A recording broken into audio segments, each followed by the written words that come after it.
Hi, I'm MINECON Earth. And I'm MINECON Earth, and you're in the stream.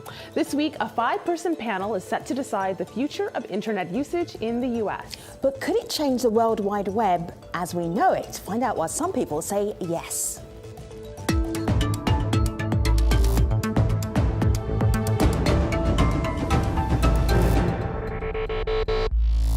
Here in the United States, the Federal Communications Commission will vote Thursday on whether or not to roll back Obama-era regulations protecting net neutrality. Net neutrality. It's a hot-button term, but what does it mean? Well, it's the principle that internet service providers, or ISPs, grant access to web content regardless of the source and without favor. Most everyone agrees that net neutrality is a good thing, but not everyone agrees with the best way to maintain it. The vote, in all likelihood, will be a 3-2 split in favor of rolling back regulations. While critics of those regulations will no doubt applaud the vote, advocates fear that it will end the internet as we know it. Joining us to talk about all of this, Gigi Sohn. She's an ex-counsellor to FCC Chairman Tom Wheeler, the former head of the FCC. He oversaw the organisation during the Obama administration. Also in our studio, Tom Struble. He's the Technology Policy Manager at R Street Institute. That's a Washington think tank.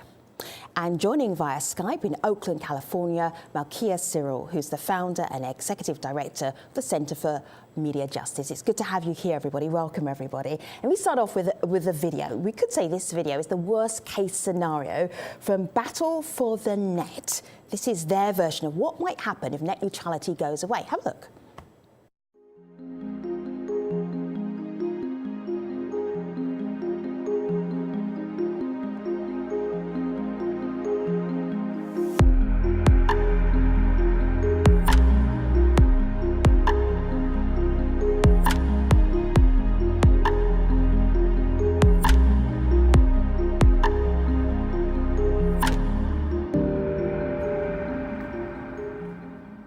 One version of net neutrality. What might happen if the end is nigh? Well, that's one person's version. Here's another person's worst case scenario. This is Ryan on Twitter. He says, AJ Stream, great to hear you're covering this. Get the word out so you won't have to change your name to the dribble. Net neutrality is the hashtag he used. So Gigi, we're laughing there, but for our audience that may not understand what he means by that and why that's a bad thing, can you explain for us? Let me explain what the FCC is planning to do on Thursday. It's going to do 3 things. First of all, it's going to deregulate broadband internet access, the on-ramps to the internet. So the FCC is basically abdicating its role in protecting consumers and competition when it comes to broadband. That's number 1. Number 2, it is eliminating the rules that prohibit ISPs from blocking content, from throttling content, and from putting in place fast lanes. So in other words, having online service providers pay for faster and better service, which not necessarily means that there will be others in the slow lane. Okay, the third thing it's doing is it's preempting, it's prohibiting the states in the United States from adopting their own laws to protect consumers. So not only is the FCC saying, sorry, we're not going to protect you, but the states can't protect you either. Malkia, have you seen this yet, though? Blocking, throttling, fast and slow lanes. If we go back to before the Obama-era FCC changes, were there any of those things actually happening that you saw? Well, we know, for a fact that Comcast was found to be, found that it was blocking peer-to-peer technologies that its customers were using over the network. We know that Verizon blocked a tweet, or some content from Planned Parenthood. We know that these incidents have taken place. We know this isn't new. So when people say, hey, this isn't going to happen, it's never happened before, the fact is it's just a straight up lie. Tom. So the internet's a big place with billions of users. Of course, there are going to be problems and growing pains along the way, but I think there's a lot more good than bad. I think the internet has been an overwhelmingly positive thing for all of society. And, we should regulate it in some way to protect consumers and entrepreneurs, online companies from, the biggest and the worst of the harms.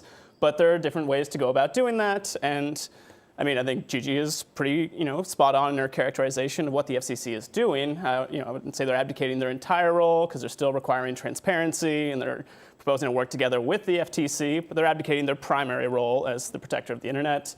And then also, they're not preempting all state regulations either, but only state regulations that conflict with the FCC's policy. So it's conflict preemption rather than field preemption. But that's deep into the legal weeds. You're not selling it to me, though, Tom. Well, what do you want to buy? Thank you for giving me the option. That may well be the problem in the future. Malika.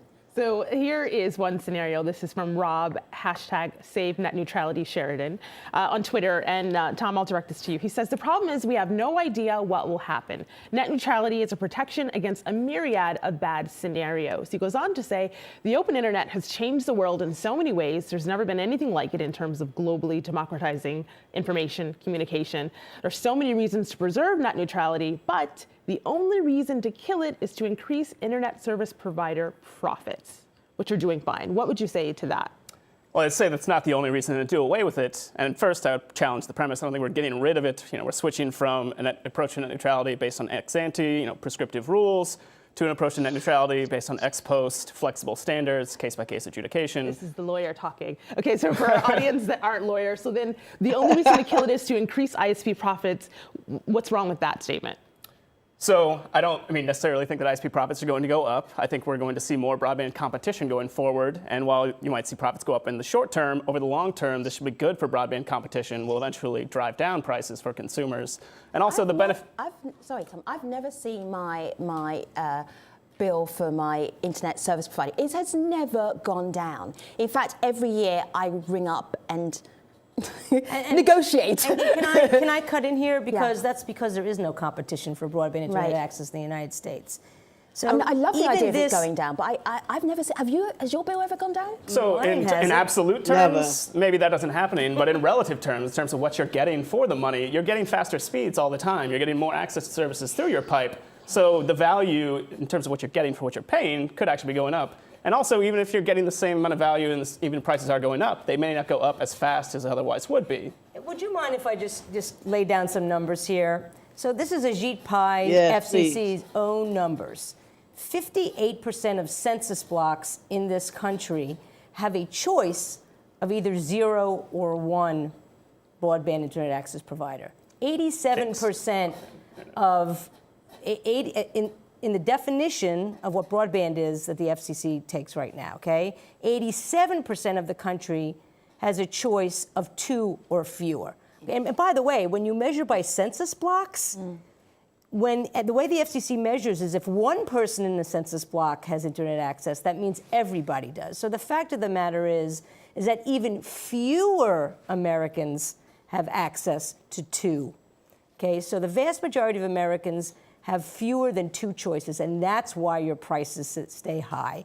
I don't see any reason by eliminating the FCC's oversight and giving it to the FTC, which has far fewer powers, okay? The FTC has far fewer legal and powers and technical expertise to deal with this issue. So I don't know, your prices go down. Communications Commission to a Trade Commission. So the Trade Commission has less expertise, Correct. you're saying. Let me share this with you, Malkia. This is from Dele. He says, net neutrality is an issue that affects Americans regardless of party affiliations and parties' interest. But it does feel like this is very much a political conversation. Why? This is a political conversation. Let me say this. Let me start by saying net neutrality enjoys bipartisan support. This is not a Democrat issue, an issue of Republicans. This is an issue of fundamental communication rights. We got 700 protests, right? 7 million comments, evidence of record level participation. Who's making this a political issue, making this a political football is Trump's FCC. Right? FCC Chairman Ajit Pai has turned this into a sideshow. We have bots that are participating in the comment period. We have 50 million comments that have come from from Russian email addresses. This is not a debate that should be treated like a political football. We understand that you would not put the First Amendment out on the stock market. You have to protect it. And these rules do that. And so making this a kind of a political football that's getting tossed back and forth between, Republicans and Democrats, that's just not the reality. The reality is the vast majority of Americans support net neutrality. The reality is that we need it in order to prosper. The reality is that we need it for democracy. That's the bottom line. And so what this actually means for people in their everyday lives is one of the main themes that people online at least are tweeting to us that they don't really understand about this conversation because they don't know how it affects them. So here are two examples from people, and these are their perspectives. This is Johnny on Twitter, who says people of color, the LGBT community, indigenous peoples, religious minorities rely on the open internet to organize, access economic, educational opportunities, and fight back against systemic discrimination. So organizing on the one hand, on the other is medical purposes. This is a video comment we got from a doctor in Washington, D.C., and this is what she said. African Americans are 2 to 4 times more likely to suffer from complications from diabetes and 2 to 4 times more likely to die from it. But telemedicine and mobile health apps allow providers to remotely monitor blood glucose levels, manage diabetes, and educate diabetes patients, all while reducing the need for outpatient visits and reducing overall medical costs. It's important to note that nowadays, even finding a healthcare provider and booking medical appointments is something that we've been pushed to do online. Everyone deserves the opportunity to have good health, and that requires access to healthcare innovation. This means everyone needs to have consistent and reliable internet access. So repealing the 2015 net neutrality regulations would not only exacerbate already existing health disparities, but also continue to nurture a perverted healthcare system that favors the haves at the expense of the have-nots. So Malkia, what are your thoughts on that? Well, let me say this. I spend my time protesting against police brutality. I spend my time organizing around a number of issues in my community. And we use the internet on a daily basis to connect with folks in different parts of the country on these issues. Let me say this, that without the open internet, Black Lives Matter, the movement and the message could not have reached millions of people, right? We would not know about many of these cases of police violence if not for the fact that ISPs cannot block any of that content. They can't slow it down. We don't have to depend on CNN or anyone, really. We can depend on AJ Stream, to be able to move a message. The fact is that, for me personally, my wife has stage 4 gastroesophageal cancer. And, on a pretty much nightly basis, you'll find me sitting on the couch with the light, a small light on me, with me searching the internet for alternative cures and alternative treatments and all kinds of things to manage and navigate this illness. I don't want an ISP to be able to slow down my traffic. I don't want an ISP to be able to direct me to a preferred site that they want me to visit, where there might be some profit gained or some back-end deal made. I need to be able to choose as the user, as the person whose life depends on access to that information. I need to be able to choose. So this, for me, this is about two things. And I think for most people, as Malkia so eloquently says, this is about whether you and I control our internet experience. That has been the experience of the internet since its inception, okay? If you repeal net neutrality, and again, this is a radical decision because never before has an FCC chairman, either Republican or Democrat, said, we don't want to have any role overseeing consumers and competition when it comes to broadband internet access, okay? This is about whether Comcast, AT&T, Verizon, your ISP will control that experience for you, will decide winners and losers, much like cable television. That's number one. The number two effect, and this is really important, I worked at the FCC for 3 years. People come to the FCC for protection against anti-consumer and anti-competitive practices of internet service providers, practices from cable companies. This decision will give consumers pretty much nowhere to go. If, for example, Comcast one day decides to double its prices, there's nothing the Federal Trade Commission can do about that. So the FCC is known by the public as the place to go to get relief when their ISP, when their cable company engages in practices that they believe to be anti-consumer. So I'll jump in and push back a little bit on that, because I think if Comcast were to double its prices overnight, that would be an exercise of market power, which the FTC, under its antitrust authority, the UMC, Unfair Methods of Competition, could bring an enforcement action. Slow down a little bit. Let me show you something here, and, Okay, and then we'll get back to it. Look at this headline here. Comcast deleted the net neutrality pledge the same day the FCC announced repeal. The same day. All right, and then you're going to say in language that everybody who has internet access in the US can actually understand. Sure. Go ahead. So yeah, they deleted one pledge and replaced it with another pledge, where the really only substantive change between the two pledges is they changed their promise to not engage in a paid prioritization to not engage in a harmful prioritization, which is a big change. Basically, switching from the FCC to the FTC is a more permissive regulatory environment for prioritization. Some of that could be things like telemedicine. That's a common example people put forward. But a more mundane example would just be, prioritized gaming or video traffic, which could be particularly useful in the context of broadband competition, because as Gigi points out, a lot of people don't have access to high-speed broadband, but almost every American has access to two providers, because we had an incumbent telco and incumbent cable operator in every city. Now the telcos haven't upgraded the networks with fiber, might not be able to offer speeds that match the cable guys. But if the telco could offer a prioritized gaming service and say pair their limited bandwidth with a satellite-based delivery mechanism for video, which coincidentally AT&T has a. Malkia saying. Let me just share this with you. Malkia, there's this here, and you can tell me if you feel that this is useful for us here. Tom wrote a piece 2 years back in May. Don't freak out about the FCC's new approach to net neutrality. Are you freaking out? Yeah, because this is not an approach to net neutrality. This is an approach to monopoly. This is an approach to infringing upon the basic communication rights of Americans across the country. This is not a fight between two sides who both think net neutrality is great but disagree on how to make it happen. One side, the side that is the ISPs, the side that is Ajit Pai, the side that is Donald Trump, that side wants to actually see greater control over the internet, not by you and me, but by ISPs and authoritarian governments. And this is not just in this country. We know that this is a global battle right now around who will control the internet. Will it be everyday people like myself, like you, like the people sitting at home watching this show, or will it be big companies? That's the issue at hand here. It's not about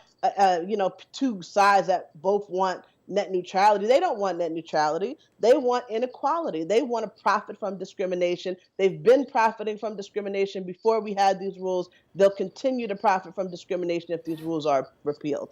Period. So let me bring in this other perspective. This is Josh, and he is a former stream guest. He was actually on our last show about the FCC.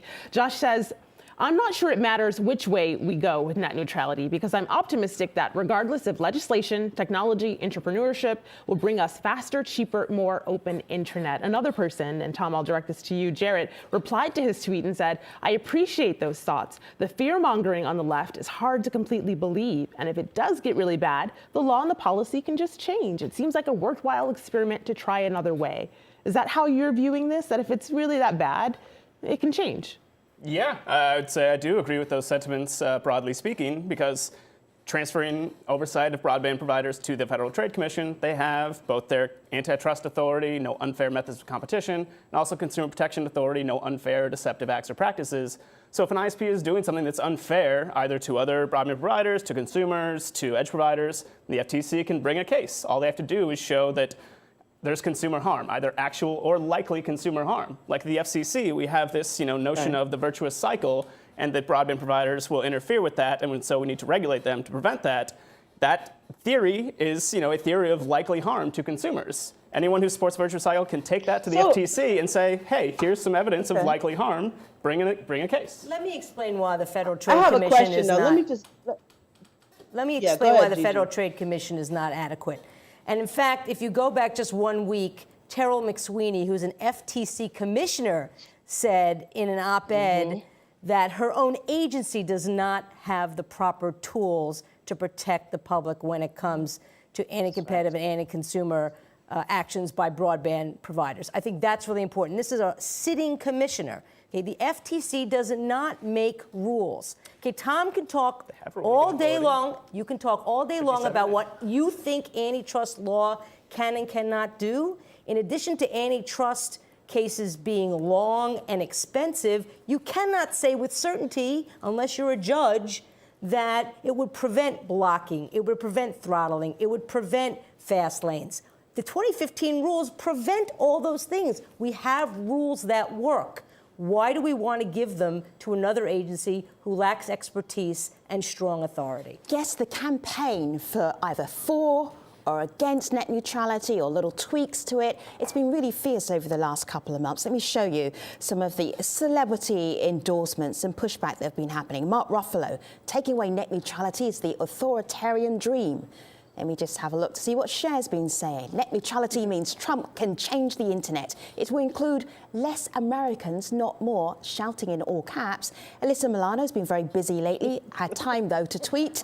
Funny thing happened yesterday. Ajit FCC attacked me for using my voice to speak out against his plan to kill net neutrality. But what has Ajit, the head of FCC, got to say? This is what he told Fox News on Monday. Have a listen. The hysteria has reached a pitch which is completely disproportionate to the facts. I mean, as I said, we weren't living in a broken internet in 2015. All of these harms that these celebrities and whatnot are talking about are all hypothetical. There's no market failure here. Internet service providers are not and have not blocked content willy-nilly. And we're confident going forward that given the robust rules that we have and that the Federal Trade Commission has, they won't going forward as well. But we know Facebook, Google, and Twitter. We did ask Ajit to be part of this conversation. He declined. A bit busy right now. Malika? So this is a perspective, of course, this conversation is happening in the U.S., but because we're a global TV show, this is what we're getting from abroad. This is Nigel, who says, sitting here in Zimbabwe, this show reiterates just how important access to information has become in this digital age, which flows into this question we just got on YouTube. T-Man says, how does this affect the rest of the world? Do U.S. laws and regulations stop at their borders? Gigi, does the rest of the world, should they be paying attention? The rest of the world is paying attention. And we have served in the past as a model for the rest of the world. And that's one of the reasons that this decision to eliminate net neutrality and consumer protections gives me so much pause. I will say, however, that India has rejected what we're doing, and I'm delighted.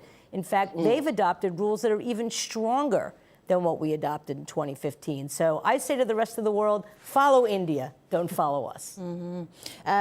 Gigi, what are you expecting to happen? Excuse me, Gigi. Malkia, what are you expecting to happen? Well, I expect, when you say what am I expecting to happen, you mean during the vote? Yeah. What do you think the vote might be? Do you feel like, despite your campaigning, that you know what the result will be?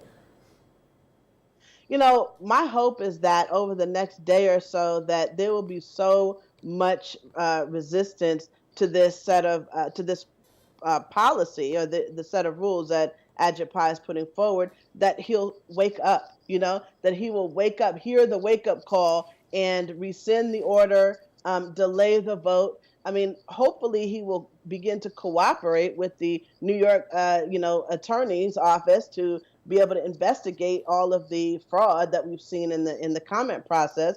In some way, my hope is that the FCC will actually collaborate and cooperate with the American people instead of undermining the democracy we depend on. However, what is most likely to happen is that they will rescind the 2015 order, and we will take them to court. Makia and Tom and Gigi, thank you so much. What Makia was referring to a little bit earlier was this public consultation process where some of the names that have been put forward are fraudulent names, so that even the public consultation process has been not necessarily that accurate at all. Malika.